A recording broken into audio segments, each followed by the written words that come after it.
consecuencias de la revolución de 1890 van a ser duraderas y trascendentes para el futuro de la historia argentina.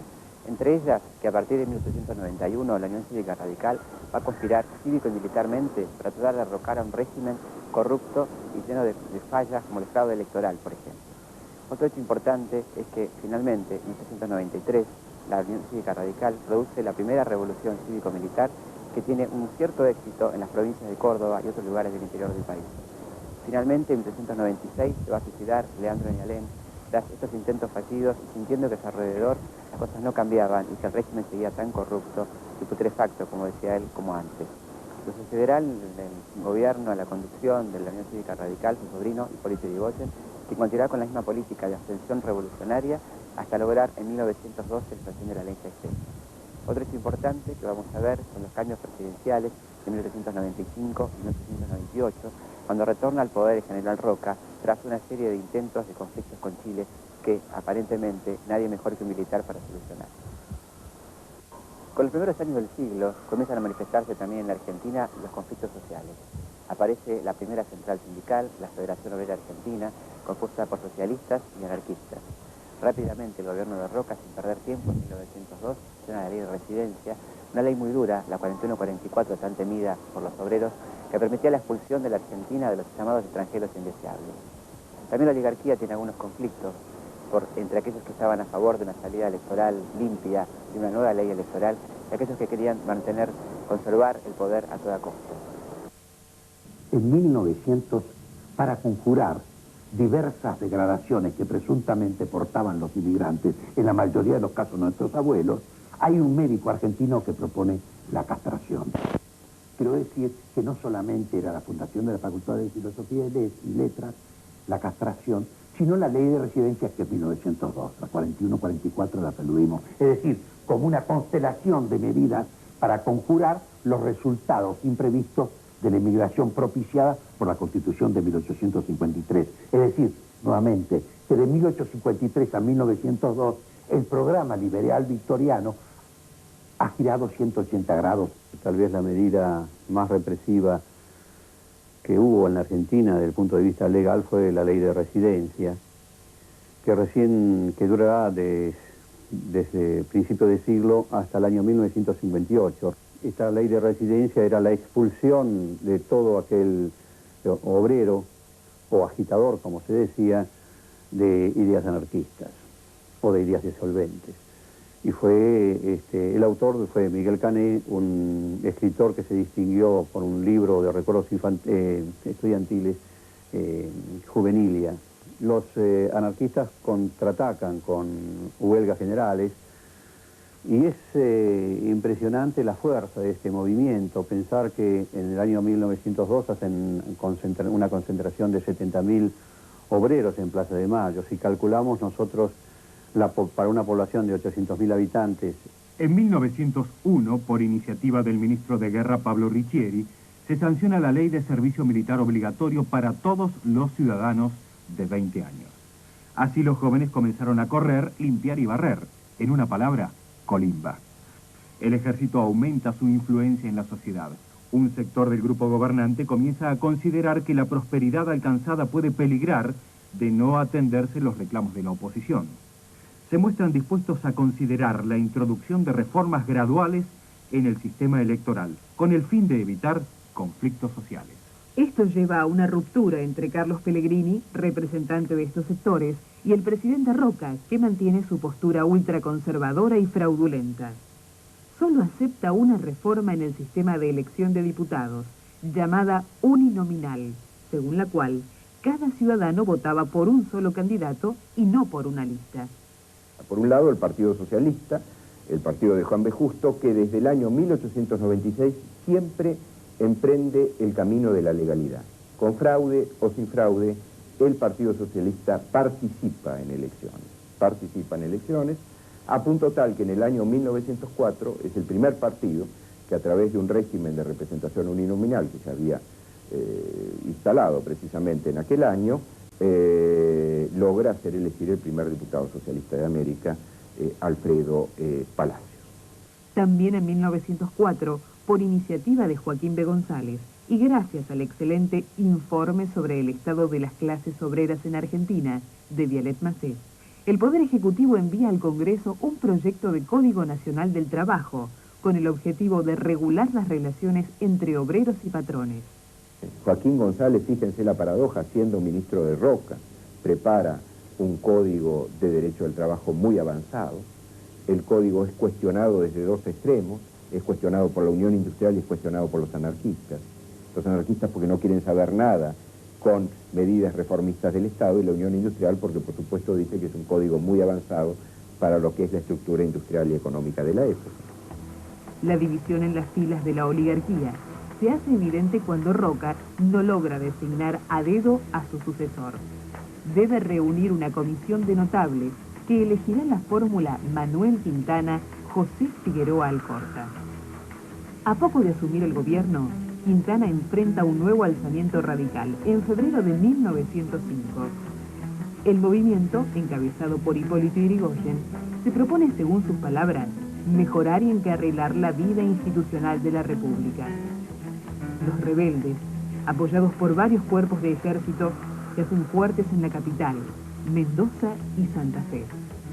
En Córdoba, llegan a tomar como rehén al vicepresidente Figueroa Alcorta y a controlar la provincia. Finalmente, la rebelión es derrotada, pero la alarma para los sectores dirigentes queda encendida.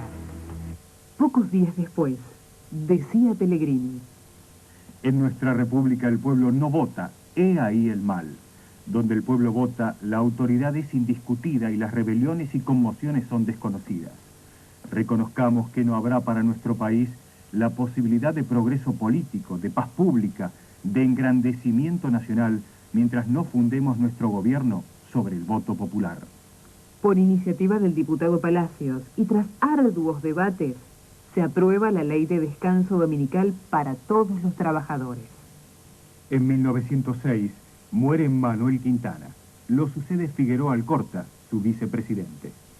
Figueroa Alcorta es antirroquista y va desmantelando las posiciones que el roquismo conservaba en las provincias.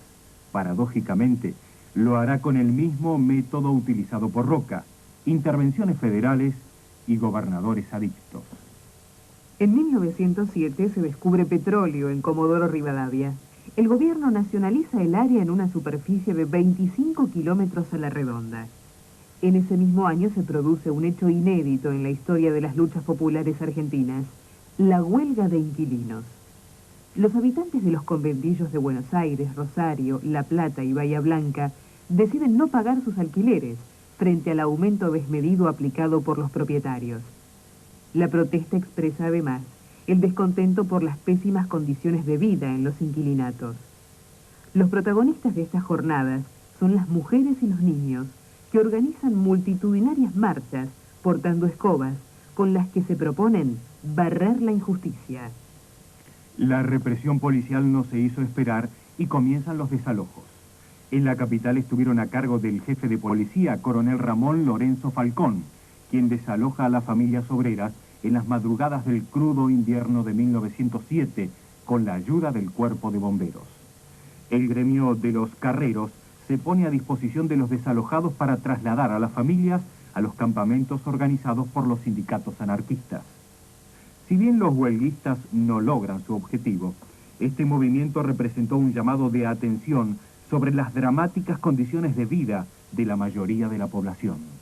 La oligarquía, a la que le gustaba llamarse alta sociedad, indiferente a estos problemas, ocupa su excesivo tiempo libre entre los partidos de polo, los té canasta, los paseos por Palermo, las caminatas por Florida y la lectura de diarios y revistas europeas.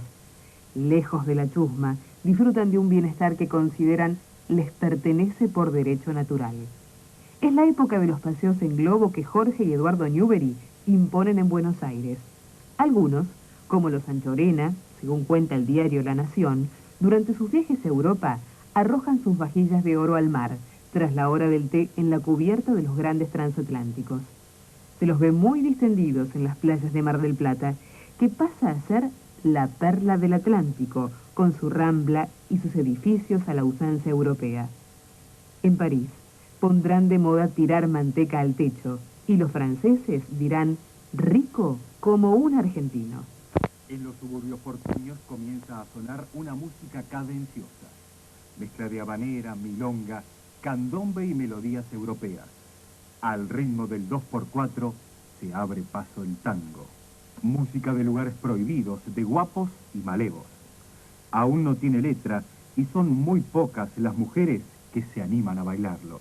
En 1908 las diferencias entre Roca y Figueroa Alcorta llegan a su punto culminante cuando el Zorro bloquea todos los proyectos de ley en el Parlamento, obstaculizando incluso el tratamiento del presupuesto nacional.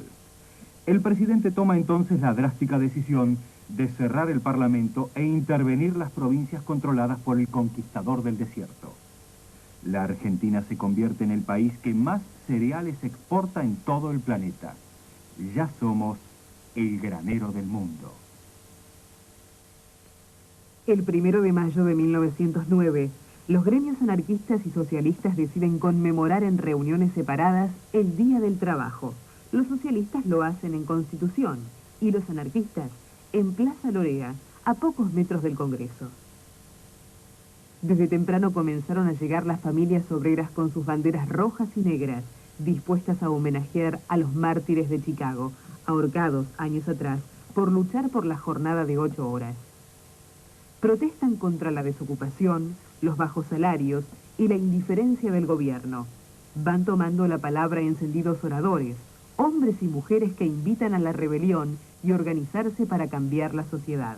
Observa atentamente la reunión el coronel Ramón Falcón. Muchos manifestantes, al reconocerlo, lo insultan. Vuelan algunas piedras. El gobierno liberal, ya en su decadencia, digamos, comenzó a sentir una gran debilidad contra ese movimiento obrero organizado. De ahí la gran represión que se hace en la manifestación del 1 de mayo, siempre en recuerdo de los ahorcados de Chicago por las 8 horas de trabajo. Hacen una represión tremenda ahí en la Plaza Lorea, es decir, que es una parte de la Plaza del Congreso, donde el coronel Falcón, personalmente, el jefe de policía, ordena la represión a la forma de los cosacos del zar, que atacaban a balazos y con sables desenvainados a los manifestantes. Esto, que solamente se ha visto en Rusia, se vio en el año 1909 en la Argentina. Hay que recordar que el coronel Falcón había sido el primer cadete que surgió, que se recibió en la escuela militar fundada por Sarmiento. Es decir, esto era todo un símbolo. Inmediatamente las dos centrales sindicales convocan a la huelga general exigiendo justicia y la expulsión de Falcón de la jefatura de policía. Durante toda esta Semana Roja, la huelga fue total, pese a lo cual el gobierno ignoró todos los reclamos y confirmó a Falcón en su cargo. Pocos meses después, Falcón sería asesinado por un anarquista ruso de solo 17 años, Simón Radovitsky. Por el lado de la buena vida hay un héroe de la burguesía en esos momentos, que es el coronel Falcón. El coronel Falcón es un paradigma de militar represor. Es un héroe de la burguesía, tanto es así que es la persona que tiene más estatuas en la ciudad de Buenos Aires, aparte de una placa en la calle Callao y Quintana, donde hubo una cierta onda expansiva, digamos. En el Bajo de Callao hay una estatua dedicada a Falcón. Frente a la, ¿cómo se llama? Una cafetería, La Tuerca, ¿no es? Frente a la Biela, efectivamente, hay otra estatua. Al fondo de la avenida Ramón Falcón hay otra estatua, y entiendo que en el interior de la escuela de policía, que es Falcón y José María Moreno, hay otra. Enfrente hay un personaje que es Simón Radovitsky. Simón Radovitsky es el autor de ese acto retumbante en la esquina de Callao y Quintana. Es decir, Simón Radovitsky, que era un anarquista proveniente de Odessa, que tenía 18 años, como dice un libro de Osvaldo Bayer, como anarquista justiciero, se encarga de meterle una bomba al coronel Falcón. Que Dios lo tenga su gloria. Radovisky es apresado en esa circunstancia, va a ser fusilado, pero tiene un tío rabino que demuestra que no tiene 18 años. Con ese motivo, de acuerdo al Código Penal de entonces, es enviado al sur, a Ushuaia. Tras el atentado, el gobierno decreta el estado de sitio y detiene a dirigentes obreros. Grupos de jóvenes de la oligarquía, al grito de ¡Viva la Patria!, atacan e incendian locales obreros y las imprentas de La Protesta y La Vanguardia. En mayo de 1910, la oligarquía celebra el centenario de la Revolución de Mayo. Se organizan grandes desfiles y una exposición universal. La famosa bailarina Isadora Duncan baila el himno nacional con la bandera argentina por todo vestuario. Se cursan invitaciones a todos los reyes y gobernantes del mundo occidental, pero solo acepta el convite la infanta Isabel de España. La clase dirigente quiere exhibir los avances del granero del mundo. El movimiento obrero advierte la gran trascendencia de los festejos y aprovecha su repercusión en la prensa internacional para dar a conocer la real situación de los habitantes del país. La Fora Anarquista lanza una huelga general para la semana de mayo y realiza una manifestación que reúne 60.000 personas frente a la penitenciaría de la calle Las Heras. Pide la libertad de los presos sociales, entre ellos Simón Radovisky. El gobierno de Alcorta decreta nuevamente el estado de sitio y sanciona la ley de defensa social que limitaba seriamente la actividad sindical. Otra vez, grupos nacionalistas que actúan con total impunidad atacan locales y bibliotecas obreras y hasta incendian el circo de Frank Brown. El gran payaso norteamericano había instalado su carpa en Florida y Paraguay. Los pitucos decían que afeaba la ciudad y llenaba esa zona elegante de gente indeseable. Es que Frank abría su circo a todas las clases sociales y no cobraba entrada a los niños pobres. El fuego patriótico arrasó también con la alegría infantil.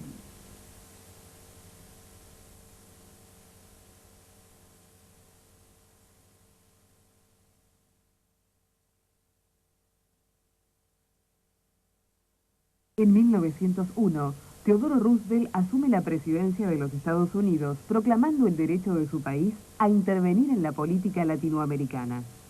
Su estrategia agresiva, llamada del Gran Garrote, impone la influencia norteamericana sobre Centroamérica y el Caribe.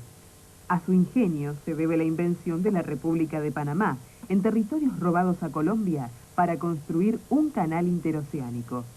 El Canal de Panamá quedará en manos norteamericanas durante todo el siglo XX.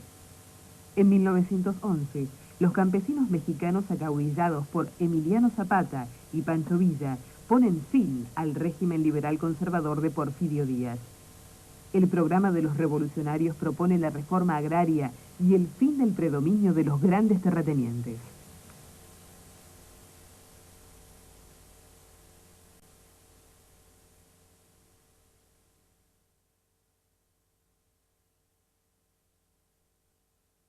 En las elecciones de 1910 se impone la fórmula Roque Sáenz Peña, Victorino de la Plaza.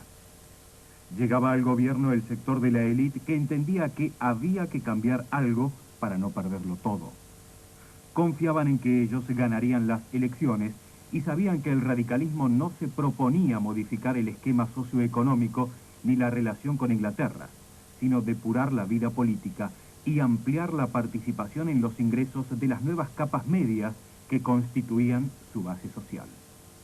Había que aplacar la creciente agitación social, abriendo una válvula de escape a la olla a presión en que se había transformado la sociedad argentina. Sáenz Peña logra en 1912 la sanción de la ley electoral que establece la confección de un nuevo padrón y el voto secreto y obligatorio para todos los ciudadanos varones de la Argentina. El Estado obliga a enseñar y aprender, el Estado obliga a marcar el paso en el servicio militar obligatorio y el Estado también obliga a votar. No es lo mismo la consecuencia extraordinariamente benéfica, creo yo, de la educación obligatoria que las consecuencias derivadas del servicio militar obligatorio. La ley electoral responde a dos condiciones principales. El primero es para contener a los radicales y el segundo es a contener las fuerzas políticas obreras, especialmente encontrar una manera de contener a los anarquistas a principios del siglo. Es un acto deliberado de parte de la élite política frente a los obreros, dividirlos, digamos, incorporar algún sector del movimiento obrero y aislar el otro sector.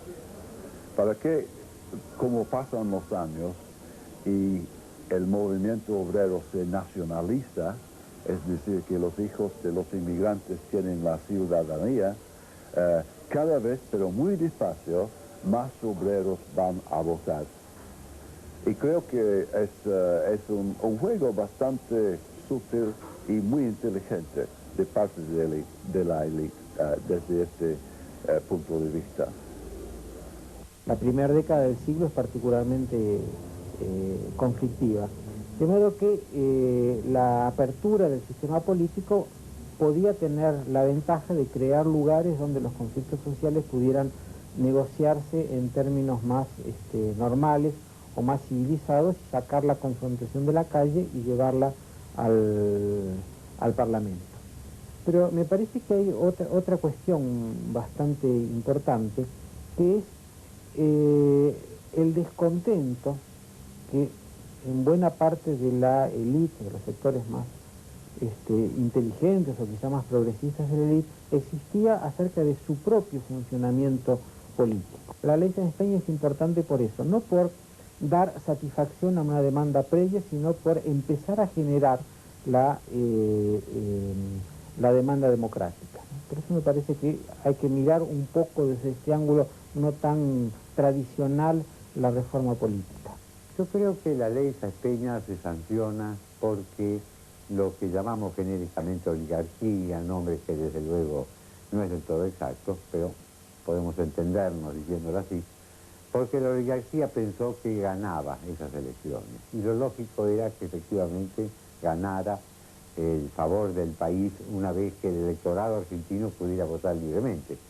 Uno piensa que un argentino de 20 años de edad, que tuviera estos 20 años a los 1880, tenía 50 años de edad en 1910 y podría comparar aquel país donde todavía los indios ocupaban la tercera parte del territorio, que no tenía capital federal, que no tenía un Estado nacional fuerte, que carecía de moneda, en fin, era un país en esbozo.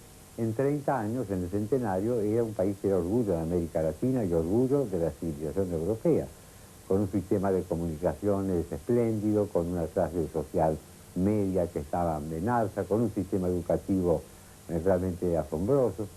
Y bueno, esos 30 años de prosperidad se había debido a la acción de estos gobiernos oligárquicos, los de Roca o los que Roca habían parado. La ley Sáenz Peña, por una parte, es el desenlace esperado desde el comienzo del proyecto lanzado por la Constitución de 1853-60, es decir, la creación de una república posible que en algún momento se iba a transformar en república verdadera. Lo que advierten los dirigentes políticos es que un sistema político tan disgregado, y disgregado porque no afronta ninguna oposición real y por lo tanto no debe organizarse ni consolidarse, no crea una base lo bastante sólida para un Estado que, como gravita cada vez más en la sociedad, cada vez más necesita ser reconocido como una autoridad legítima por la sociedad. De tal manera que la ley Sáenz Peña está destinada a crear, como se decía, partidos orgánicos, es decir, partidos a través de los cuales se establece la conexión entre la sociedad y el Estado. ¿Qué saben estos radicales para gobernar? Aprenderán. El país necesita dos partidos, como en Inglaterra, para ir turnándose en el gobierno. Nosotros somos el país. Y la estupidez de Sáenz Peña es entregar las riendas del Estado a revolucionarios o vacas. Este Sáenz Peña, ¿con qué nos ha salido? Con el voto secreto, nada menos. No sé. Aquí no cambiará nada.